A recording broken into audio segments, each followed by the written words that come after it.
मध्यंतरी एका मुलाचे वडील आले होते आणि त्या मुलाची जी आई होती ती भयंकर स्ट्रिक्ट होती.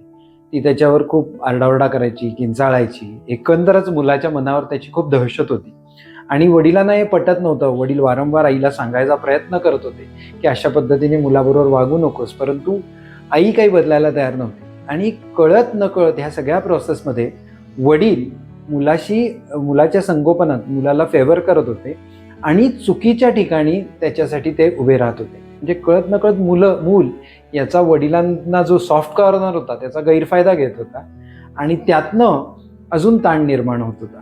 सो ह्या सगळ्या परिस्थितीत आईवडिलांनी नेहमी खरं तर एक संवाद राहणं खूप गरजेचं आहे किंवा संगोपनात एकवाक्यता असणं खूप गरजेचं आहे.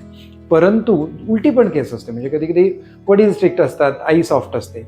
पण ह्या सगळ्यामध्ये आपलं मूल आपला गैरफायदा घेत नाही ना, याबद्दल जागरूक असणं गरजेचं आहे. आणि पेरेंटिंगमध्ये दोघांनाही, आई वडील दोघांनाही तो बॅलन्स साधणं खूप गरजेचं आहे.